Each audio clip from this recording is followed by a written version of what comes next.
This is Talkin' Mule Deer with your hosts Steve Belinda and Jody Stemler. Talkin' Mule Deer takes you on a journey to learn more about the Mule Deer Foundation, mule deer and black-tailed deer biology and management, tips and tactics for hunting, conservation issues, and even features some of our corporate and celebrity partners. Now, let's start talking mule deer.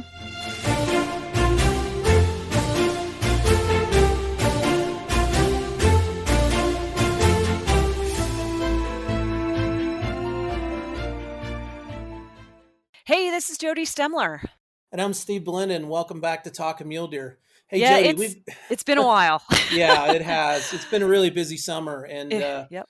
You know, our guest today is an old face, not in age, but someone we've known for a while. And had on the show a couple times. Yeah. So joining us today is going to be Randy Morrison. Randy, as you know, was the regional director in California for like 12 years. And he recently switched jobs at MDF and came over to the conservation team and is working as our habitat partnership coordinator out in California in Region 5 with the Forest Service. Welcome, Randy. Thank you very much. I'm happy to be here. It's been quite an experience since the 1st of April when I began my new position.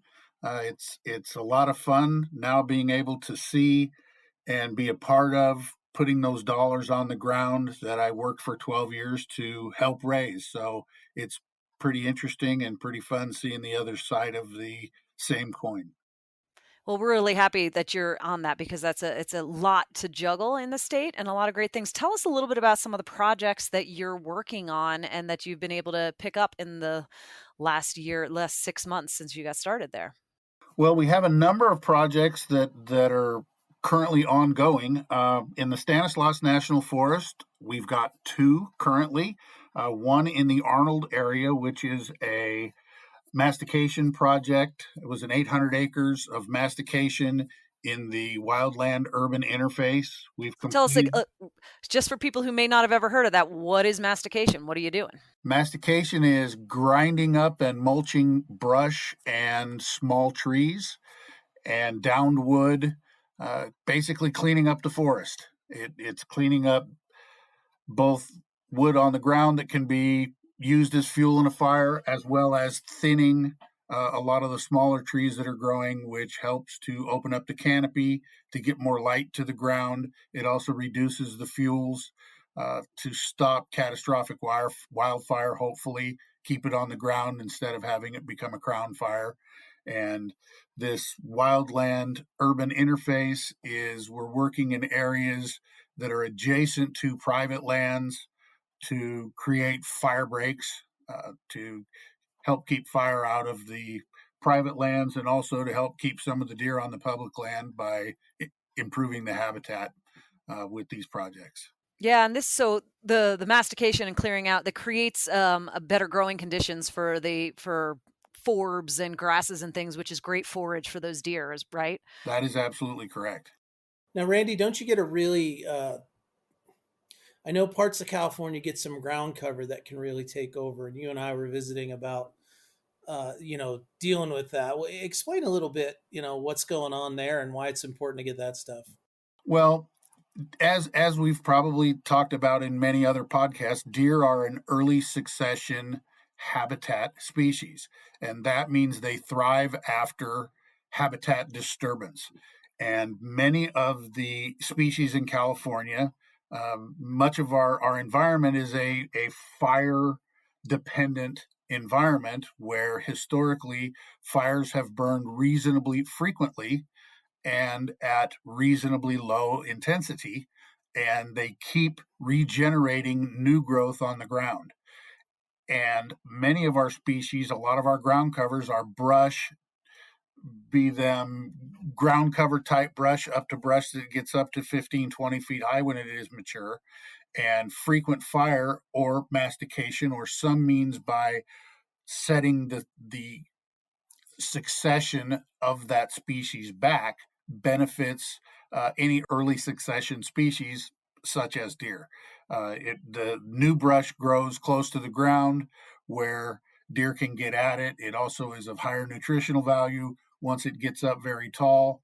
It really isn't much good for them nutritionally. It's really only good for cover, and in some cases, it even impedes their travel. Yeah, I mean, from what I've seen, Randy, the few projects I've been out on with you and my experience on the West Coast has been that stuff can really choke out everything and make it tough for not just deer to walk through, but humans to walk through. Oh, anything. Manzanita and No question about it. Anything larger than a rabbit has difficulty getting through some of that stuff. It once it really gets going and gets grown up, nothing can really get through it, and the only greenery on it is 10 or 12 or even 15 feet above the ground, and it's not really much good for anything. Then no sunlight gets to the ground, and the ground becomes reasonably sterile. And yet it is incredibly susceptible to high intensity fire. so this is a good example, Jody, of where we take a high priority social issue like the wildland urban interface and catastrophic wildfire and destroying homes and protecting, recreational areas and adding the deer benefit to it. So, as Randy described, we're opening up the understory, providing better deer chow, letting water infiltrate better. And it probably would be good, Randy, to see the deer out there. So it could possibly even, folks that are going out there to look at deer or to hunt deer probably are, going to be able to see them a little bit better in this area too. No question about that. And along that same line, one of the prescriptions that we have within these projects are that we leave islands of untreated brush, typically about a half an acre per every 10 acres that we do, so that deer and other species do have hiding cover and bedding cover within those masticated areas, so they're not completely exposed if they're out in the middle of it. So it's both to help benefit them from a hiding standpoint, just from other predators, but from us as well. So, Well, and that continues to replicate natural disturbances where it was a low level fire system that would, or wind or storm that would take down areas where it would open up areas to allow the sunlight to get in, to clear out some of that brush, but it didn't burn so intensely that it turned it into sticks on the ground. And often those low intensity fires would also, they jump and they create little islands of habitat that haven't been burned amidst that. Again, these higher intensity burns that are happening now just full on go across the landscape, torch everything in its path and kill everything in its path, including some of those trees. A lot of those old pines are all fire, that they grew with the fire system. mm-hmm. If it's too hot though and gets up into the crown, it kills them. Correct. So Randy, I know that you've been rocking or rolling on this one. What's the extent? What's the size of the project? And, how are folks reacting to it? Well, the size of this project started at 800 acres. We have completed about 700 acres of it. We have also just recently added 400 acres to this project and another 185 acres just up the road in a project that we're calling Prather Medusa, that we were lucky enough to get a NIFWIF grant to help us complete. And that's the National Fish and Wildlife Foundation. I just want to make sure people know what NIFWIF is, National Fish and Wildlife Foundation. Correct. And the Stanislaus National Forest wants to add another $250,000 to this supplemental project agreement to do some more acres. So hopefully we will be doing probably another 250 or so acres on top of this. So this is going to end up being about a 1,800 acre project, which is substantial. That's landscape scale. That can actually make a difference to a lot of deer, as well as create some really good fire breaks by reducing the fuel loads in some of those critical areas. That's just one project that we're currently working on. We just completed a project. Hold on a second, Randy. Before you get into those other ones, we do need to take a break to hear from our supporters. So I'm going to cut you off there, but I was going to ask you because I know that's only one of the projects that we're working on. So when we come back, why don't you tell us a little bit more about some of these other projects? Elk, sheep, big old muleys. Not a problem for the 27 Nosler. We packed it with more downrange punch than the 300 Win Mag. We designed it to be flatter shooting than the 6.5 PRC.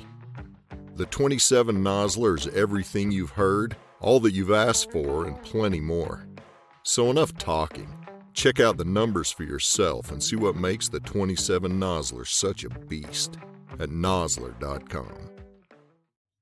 For the cold, heat, and rough terrain, Zeiss optics are built to meet the wilderness and the elements up close. And mule deer hunters are gonna love what they see.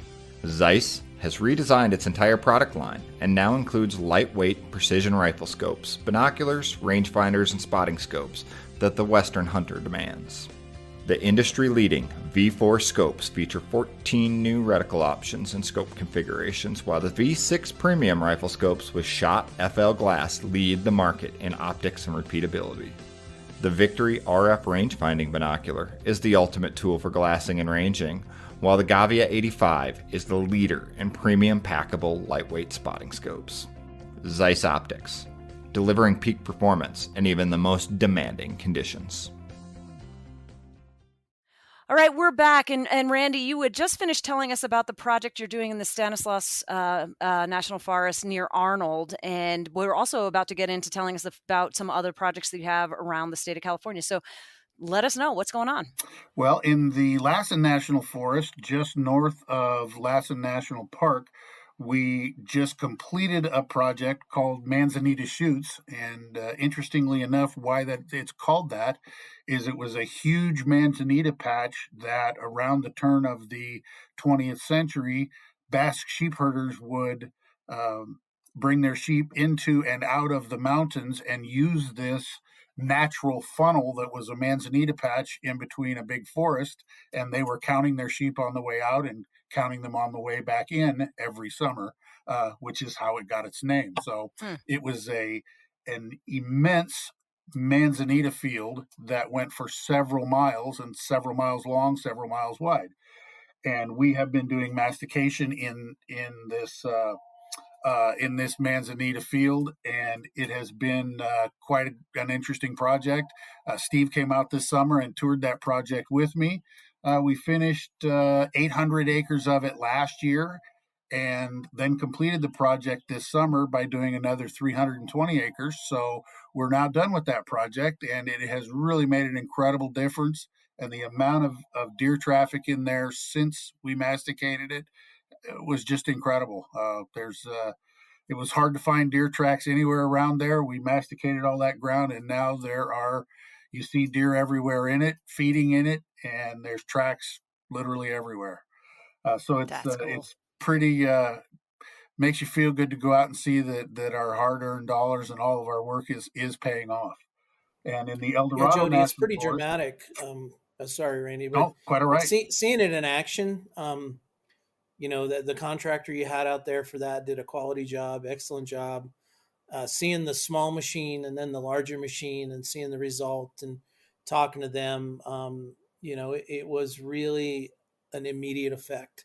Oftentimes in conservation things, you don't see the benefit up for a long time, but I think you were seeing this almost on a daily basis. And, being able to do larger areas like this, we're able to bring that cost per acre down by providing, an economy of scale to the contractors and doing it on a large enough scale for the deer. 1,000 acres for a deer is not that big of an area.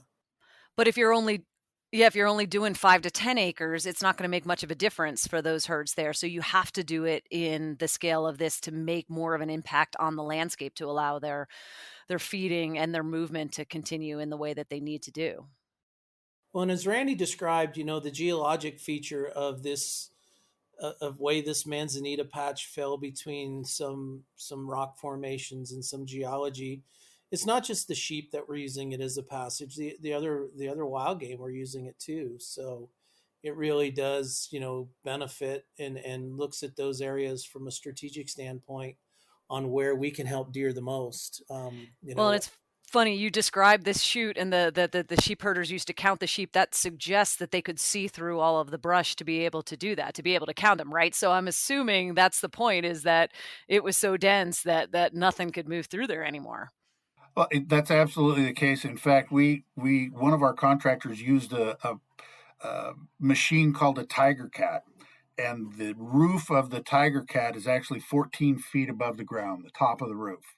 And there we have several pictures of that tiger cat masticating brush that is taller than the machine on both sides. Whoa. So you can imagine how thick and how just unmanageable all of that brush was. And as you just mentioned, you're absolutely right. That manzanita patch, if you will, burned pretty regularly, probably every 10 years or so. Now it's been 50 or 60 years since it burned. And if a fire came through there today, like it is happening all around California, if a fire came through there today, or not today, but prior to us masticating it, there would be nothing left. Nothing at all. And it might take 30 years for it to become even marginal habitat again.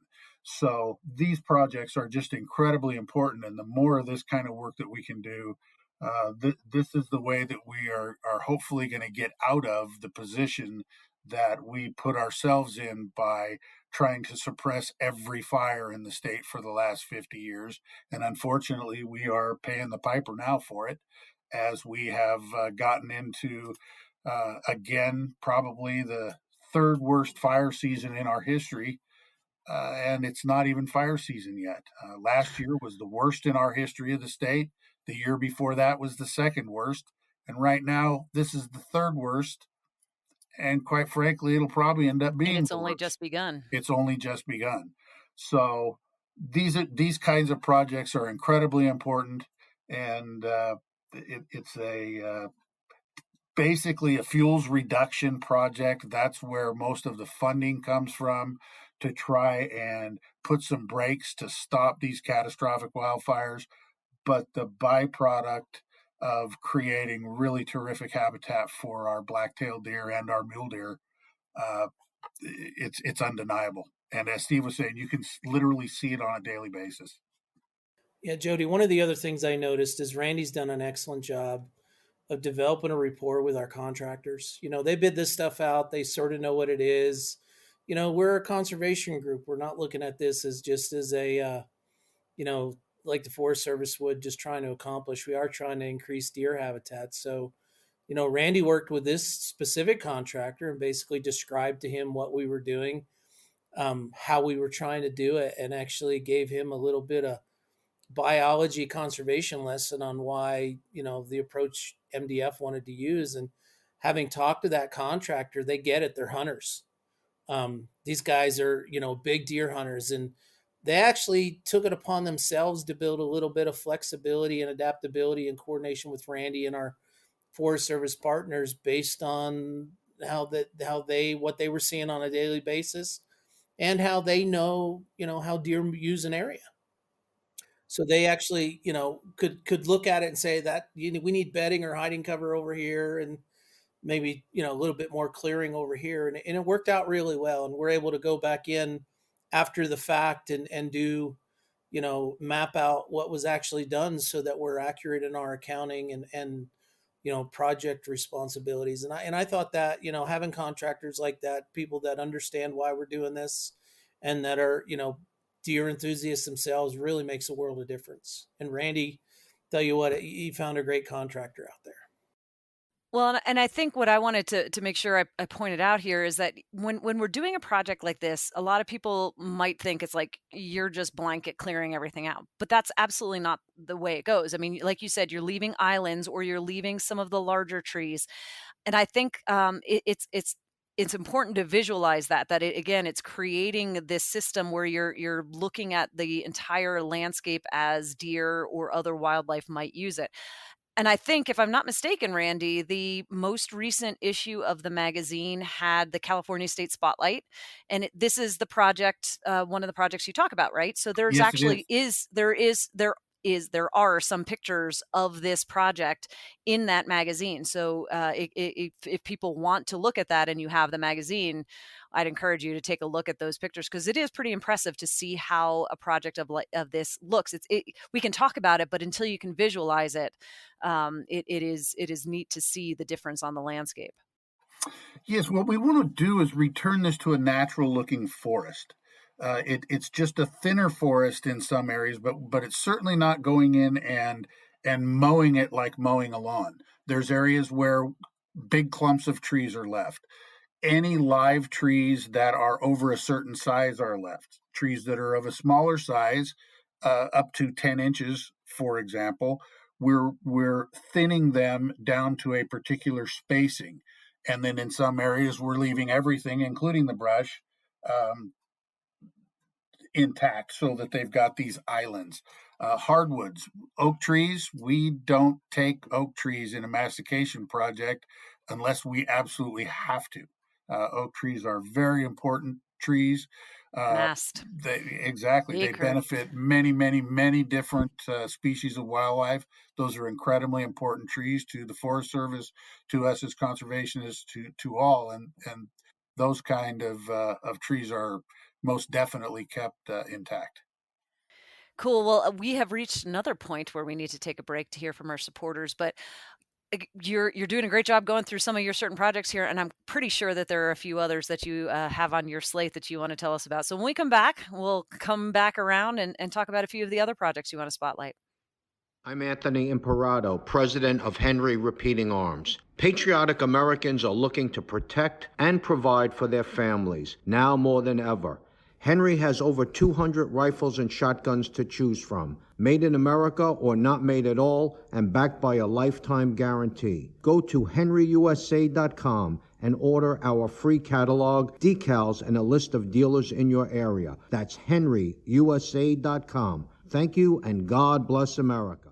The best hunting stories begin long before the harvest. They begin with the hard work of conservation groups like the Mule Deer Foundation, working tirelessly to protect our hunting traditions. As a proud partner of MDF, Vortex Optics is dedicated to improving your experience in the field by offering you rugged, innovative optics and apparel backed by our VIP warranty, our unlimited lifetime promise to take care of you whenever you need us. Together, let's ensure mule deer always have a place to roam. The best hunting stories are yet to be told. Learn more at vortexoptics.com.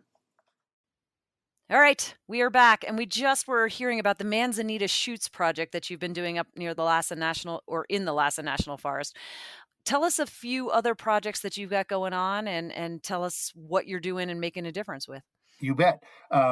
Speaking of mastication, as we have been, I won't go into much detail other than to say, or much more detail, that we've got a project in the El Dorado National Forest east of Georgetown that we just began with this same contractor 2 weeks ago. He moved down from Lassen County, bid this job, and we awarded it to him, and he is starting another 400 acres of mastication with a very similar prescription down on the El Dorado National Forest.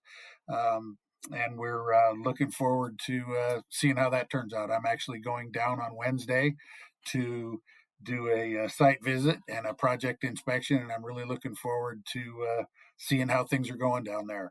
On this same project. Now, Randy, if I may jump in Sure. there, Jody, we've talked in the past about how these stewardship end result contracting agreements work, and whether it's products for services, payment for services, or combination of both. The El Dorado agreement that Randy's talking about is actually a combination project. We're doing some mastication up front, but there are subsequent projects associated with this agreement that will use forest products, either biomass or saw timber, that will then provide the income to MDF to turn around and pay for the service work and pay for the other work that we want to see get done for the deer. And it isn't all just, the Forest Service giving us funding. They are using product value in a very strategic sense to help them offset the real world costs, which are expensive, of forestry work. So I just wanted to mention that, because it often seems like these contracts are cut and dry. They can be complex instruments, and we are instituting and have been instituting for a while now better tracking, better accountability, and ultimately, hopefully, some better monitoring to determine the effectiveness of these type of projects. Oftentimes we've heard,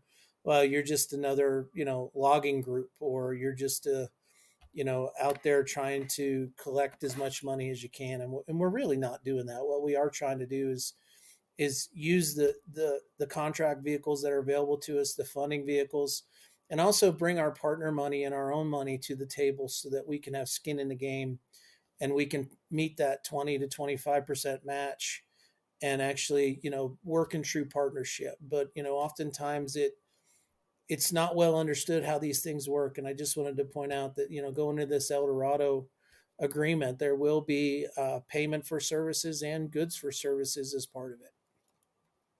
Yeah, I think that's an interesting point. And it's something that a lot of people, there's a lot that goes on behind the scenes before you can even get a project on the ground. And getting the partnerships in place and putting together those agreements is a really key part of that. And it's also something that, Randy, that you're going to be very involved in as well, are these specifics of these types of agreements, right? Absolutely, and many of these take sometimes from the time that the original conversations are had until a machine gets out on the ground or a saw cuts down one tree. It might be 2 years, and much work in between that 2 years to get it to the point to make it happen. And then many of these agreements will have projects that go on for 2 or 3 years once we get started. So it is a big picture, long term process. It's not it's not a quick in and out, and it's not designed to be. So it's something that we're looking right now. We're looking at implementing the projects that were created a couple of years ago, and at the same time looking forward a couple of years to what's next on tap to make sure that we keep the continuity of our projects going and keep getting as much work done on the ground as is possible. So, Randy, before I cut you off, you were going to talk. We talked about mastication. What are the other aspects of the type of project work that you're doing? Well, there's really two other types that we're involved in right now. One of them is biomass removal, both for fuels reduction and also for site preparation for replanting of evergreens and of hardwoods. And biomass removal basically means the removal of non-merchantable wood products off of the forest. So if it's not saw timber that can go to a mill, it's considered biomass. And so that would be like a pre-commercial thin. A pre-commercial thin, absolutely, could be a post-fire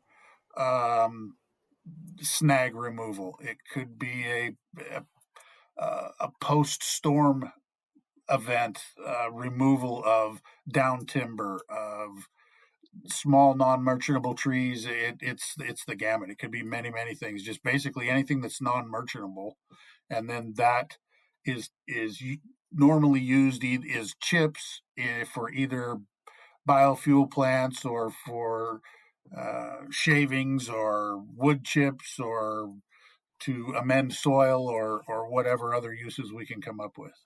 And that, I wanted to point that out. You say non-merchantable. What you're meaning is not, you can't use it for timber. You can't use Correct. it for logs, but this is going for a purpose for biofuels or for wood chips or some other products as well. It is getting used as a product as opposed to the mastication where you're just kind of grinding them up and leaving those chips on the ground, right? Correct. Basically, and that does generate income, Jody. I mean, we can say biomass isn't a large income provider, but we can sell that to a biomass facility and generate income, which by law then has to be reinvested back into the agreement for the service work, the stewardship work that we're doing. And so it is another way that A, the product gets used. We're just not leaving it around, but B, then we're creating funding opportunities to do even more work. Cool. Okay, so we've talked about mastication. We've talked about biomass. Are you doing some other timber removal type projects? We definitely are. We're currently do not have an active timber sale going on, but we have 3 of them, one in the Lassen and 2 in the El Dorado, that are on the drawing board stage. They're closer than that. They just haven't gone out to bid yet to a contractor, and all 3 of those most likely are going to begin next field season, next spring or early next summer is when we will likely be actually actively logging those. There's a lot of other types of projects that we do. We're not currently involved in any other ones, but anything that has to do, especially given that we are in the worst drought that we have ever been in our recorded history in California, anything that might have to do with getting more water out into the wildlands is important, from wet meadow restorations to juniper reduction in the sagebrush steppe ecosystems to even wildlife guzzlers if water is a limiting factor. Those are all really important projects that we're looking at to implement hopefully next field season. Yeah, the arid West, we gotta do what we can, and this year and many years leading up to this have led to some of these drought conditions, and those riparian projects, the wet meadows, juniper removal, where that sucks up more of the water from the ground. Those all go a long way to making sure water stays in these native systems as long as possible. Well, Absolutely. and really, one of the things Randy's been really good about is reaching out to our counterparts at the Cal Fish and Game, and talking to them. And as you know, Jody, from the work that you've done with us and with us in the past, getting the opinion of the people that actually are managing deer and having them tell us where our resources would be best spent on where those herds that need help are located, what work needs to be done in individual landscapes. And, Randy's been part of that through his involvement with MDF, but his lifelong career as an outdoorsman in California. So it's been, him being able to reach out to those partners and ask for advice has been great. And Randy actually is Randy, help me out here. You're chair of the Big Game Management Account Committee. We are an oversight committee made up of representatives of conservation organizations to advise and oversee the big game tag account in the state of California. Any money that is generated as a result of the sale of big game tags goes into an account where the money must be spent on big game projects or big game programs. And I'm the chairman of a committee that is that oversight committee to the State Department of Fish and Wildlife. Let me clarify so I can understand as well. Are these kind of special tag drawings, the sales from those that goes in this, or is this all big game tags go into that account? Okay, so that's different than some of the Western states where they have some of these programs that come from specialty tags. This has got to be a bit broader. It is. This is from your general season deer tag to a general pig tag, right on up to our open zone tags and golden opportunity tags that are our auction tags. It all goes into one account. Prior to there was some legislation about 10 years ago that was introduced that MDF was a co-sponsor of to force that money to stay in the big game program because it was being utilized for wherever the Department of Fish and Wildlife felt it necessary to utilize it. And some legislation was introduced and passed that forces the state to use those funds exclusively for big game. So that's where this Big Mac, as we call it, committee was formed, and I've been on the committee. Do you eat Big Macs every time you meet? Heck, I could just see him, Jody. Remember the old commercials from, Mayor McCheese and all the other folks from the old McDonald commercials. That's me. Nice. Look, we have to take one more break to hear from our supporters, but when we come back, I definitely also want to wrap up if we've got a couple more conservation story things that you want to talk about, projects or anything. But then I also want to find out what is happening with California's the chapters and what's going to go on with the regional director there. So we'll be back in just a minute and finish that up. If you're buying or selling a trophy hunting or fishing property in the Western U.S., our friends at St. James Sporting Properties should be your go-to resource. St. James Sporting Properties is more than an elite group of professional ranch brokers. They're also passionate about chasing monster mule deer highly successful big game hunters, and avid outdoorsmen. When you combine their passion and expertise in the outdoors with their industry-leading marketing program, you're guaranteed to have a first-class experience. For more information, go to the Supporting Partners page on muledeer.org or give St. James Sporting Properties a call today to buy or sell your dream sporting property. For 3 generations and over 75 years, Weatherby has remained dedicated to excellence and innovation in producing quality rifles, shotguns, and ammunition. With 15 cartridges and unmatched ballistic superiority, know that nothing shoots flatter, hits harder, or is more accurate. Carry a Weatherby on your hunt of a lifetime and know you can depend on it to get the job done. At Weatherby, we exist to do one thing: inspire the dreams of hunters and shooters. To learn more, visit weatherby.com.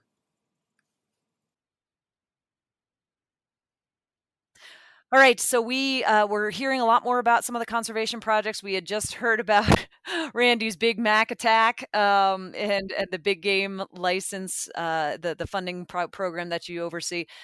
So I don't know, Steve, you were about to talk, and I don't know if you had another question on conservation or if we were going to pivot to the. Oh no, yeah, I just wanted to pivot to the current wildfire situation. That. You know, and you know, we saw a blow up over the last few weeks. You know, here in Montana, we're inundated with smoke right now, and it's You're from welcome. fires in Oregon, Washington. Hey, we have our own, but I was back our east, and I had worse smoke back east a week and a half ago from the western wildfires than I actually have here in Colorado right now. Though right now we're getting our own, but yeah, it's nationwide.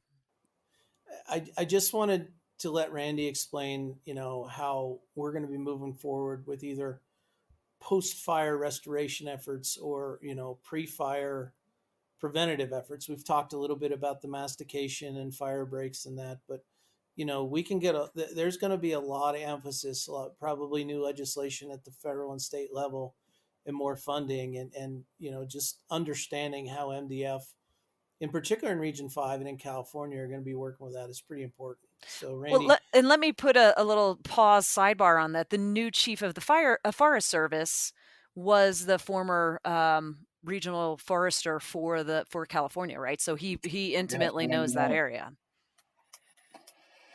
Yes, that is correct. I'm sure that we are going to be, there's going to probably be more money thrown at, or money available, that's a better term, for fire rehabilitation in the next few years than there is for fuels reduction, just because things have burned. We burned so many acres in California in the last couple of years. I mean, over 2 million. And there's a lot of ground out there that needs rehabilitation. And what a lot of that rehabilitation is there are millions and millions of burned trees that are either standing or have fallen that are inhibiting the ability for reforestation plans, or even the way, if you kind of think of the pixie sticks or the pickup sticks scenario, where you take a bunch of sticks and just drop them on the ground and look at how they're all crisscrossed and jackstrawed. That's what a lot of our forests look like now because of these dead trees that were standing after the fire was put out or went through there, and then as they die and decay, they start to fall down. And many of our roads and trails have been closed in our forests because of the hazard trees along these roads. All of those need to be cleaned out so the folks can get back in and utilize our forests. A lot of those dead trees need to be removed so that reforestation efforts can begin, as well as in areas that haven't burned, to do our best to try and create some fire breaks and reduce some of the fuel load so when fires start, they don't get quite so big. So it's a tall task, but I think that finally here literally in the last handful of years, the handwriting is on the wall, and those in power understand that this is what we have to do in order to turn things around and get us back on good footing. Well, and that reforestation and stabilizing soils and things like that's super important. And I know you guys have dealt with this, but right now in Colorado, from the big fires that we had last year, and we've been getting, I'm sorry for you guys and thankful for us because we were quite heavy in drought. The Front Range has been getting a lot of monsoonal Mm-hmm. rains and have had massive flows of soil from these Sure. burned areas. So if you have to get back in, these systems have been burned so intensely that they're not going to recover on their own in any kind of realistic time period. So you need to go back in there and clean it up, get some more trees, get some more grasses, some of the other shrubs planted, put chow on the ground for deer and other wildlife as well. Absolutely, and it's just so much bigger than one facet. The the woody products above ground burn, so there's nothing to eat. Then that destabilizes the soil, so the topsoil flows downhill and becomes a problem because then you lose your topsoil. Then it gets into your water and it ruins your water quality. So And kills it just fish. And yeah. keeps going downhill, but it affects absolutely everything, and those effects can, not show up for years sometimes. I can tell you this, Jody, that that old saying, "An ounce of prevention is worth a pound of cure." It applies in this situation with forests and habitat work. Is it's it may seem expensive to masticate commercial thin or commercially harvest trees, but it's nowhere near the cost that we're going to have, and all of the other damages inflicted when we get these catastrophic fires. And I want to be real careful not to say that all fire is bad. We fire is part of the natural ecosystem, but we're out of whack right now, and we're seeing the results of that. And we get asked almost on a weekly basis whether we want to get into the tree planting business, whether we want to get into the cleaning up roadside decked log business, things that are needed to be done. And the direction we've been given from our new CEO, Joel Peterson, and the direction that I put in front of the conservation team is we cannot lose sight of why MDF does these things. It's to benefit deer and to benefit the conservation of deer. And if there are issues out there that don't, then they might be better for another entity or another organization to take those on, because there's more than enough work to go around. And if we stay focused on deer, stay focused on mission, we're eventually going to start seeing the fruits of that labor. But shifting gears a little bit, Randy, I mean, it was when we look back at the last 18 months and what COVID, everything that COVID changed in our lives. Um, there are some things that are thankful for. One of them is that it allowed us to incorporate you into the conservation work more because you weren't having events, and that led to us being able to shift your position from the regional director into the conservation staff. What is MDF doing to backfill behind you, and two, what do you miss most about your old job? Sure. Well, to get started with what we're doing to backfill behind me, we just hired a new regional director to replace me in California, who started July 12th. His name is Kirk Dormady. He has a lot of experience in the conservation world. He was a regional director most recently for the California Deer Association, and prior to that for Ducks Unlimited. His background professionally was in the financial world, but he, like many others, decided to give back as he got a little bit longer in the tooth, became an RD for Ducks Unlimited, and then went to Cal Deer and was there for a number of years. And now we are lucky enough to have gotten him on board to help us with our fundraising and our local grassroots volunteer efforts here in California. The thing that I am going to miss the most is the camaraderie and the lifelong friends that I have made with our volunteers, both committee volunteers, chapter committee volunteers, volunteers that have worked out on sweat equity projects. I won't be seeing as many of them as often as I used to. And that's the one thing I'm going to miss. Although being where I'm at now, I now I'm going to be able to hopefully get some more of them out in the woods, doing some sweat equity work on behalf of deer. So all is certainly not lost. It's just a little different perspective, but that's what I'm going to miss the most. Yeah, and I think you've left Kirk some pretty big shoes to fill. You were pretty big fundraiser for MDF, and hopefully he can build on that. Go places. We always want to make sure our successors do a better job than we did. You bet. That's what I giving hope. back and investing into the future is all about. But one last thing, Randy, and then we're going to have to probably break it off.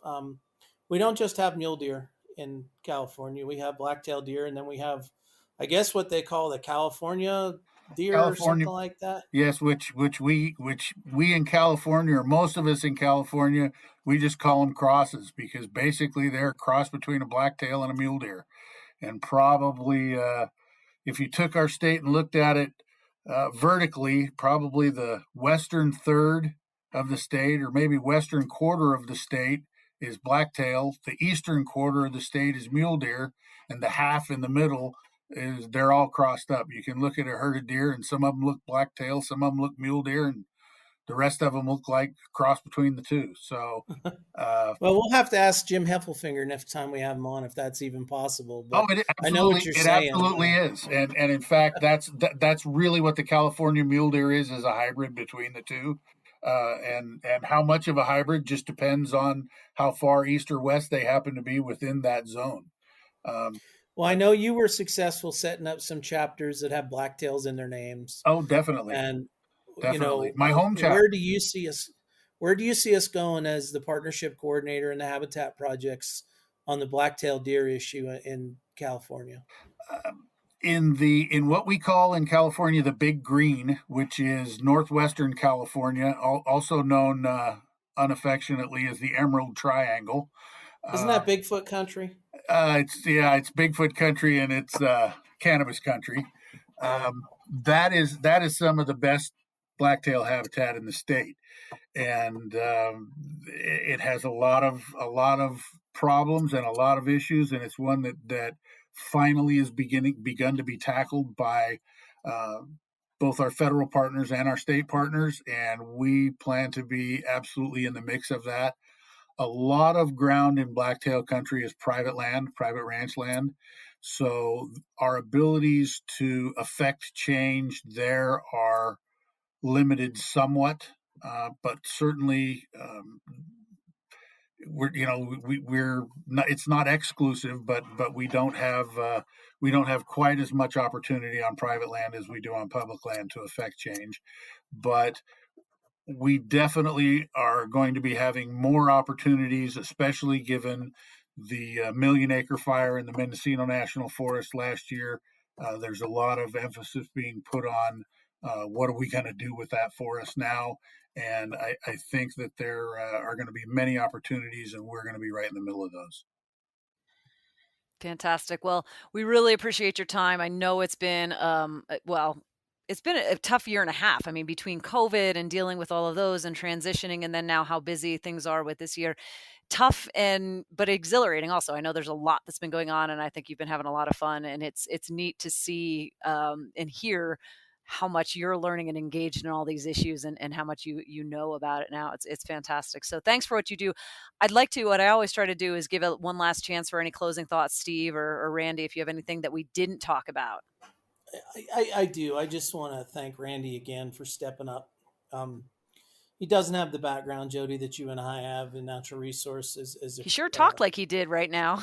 Well, I mean, he doesn't have the degrees, he doesn't have the college training, but he has spent a lot of time doing this and dedicating his life to it. And when we had a vacancy open up, when Joel was coming on board, we moved pretty quickly to secure Randy because he was the right person for the job at the right time, and was one that we felt that were going to take us to new heights and build on the successes that he was inheriting. And I just want to thank him for always being there, always picking up the phone, and over the past few months, being able to step up, even if it's way above his comfort zone, and performing at a high level. And That's reflected in the projects he talked about today. It's reflected in the respect that colleagues of his send on those messages to me.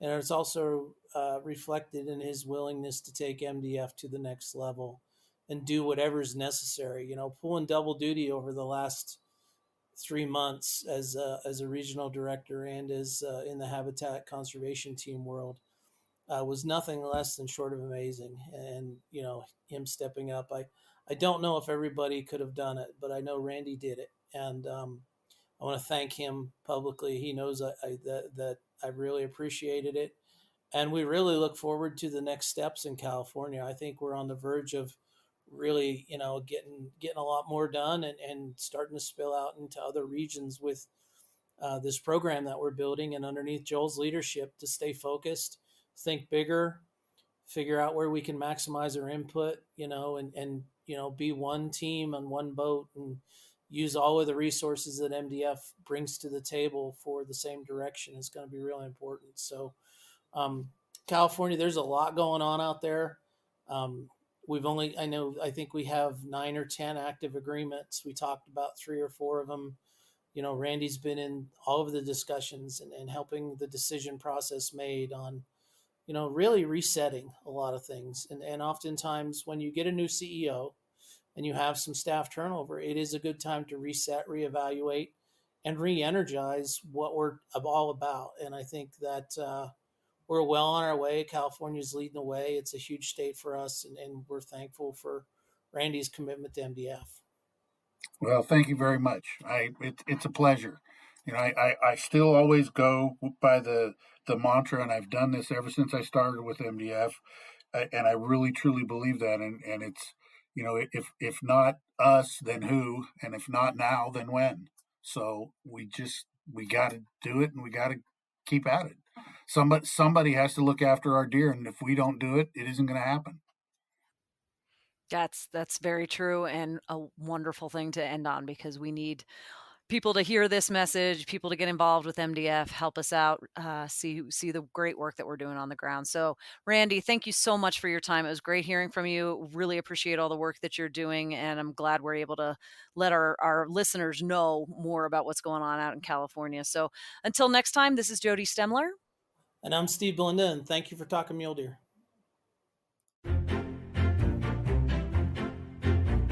Thanks for talking mule deer with Steve Belinda and Jody Stemler. The Mule Deer Foundation is the only conservation group in North America dedicated to restoring, improving, and protecting mule deer and black-tailed deer and their habitat. MDF is a strong voice for hunters in access, wildlife management, and conservation policy issues. To find out more, visit www.muledeer.org and stay tuned for the next episode of Talkin' Mule Deer.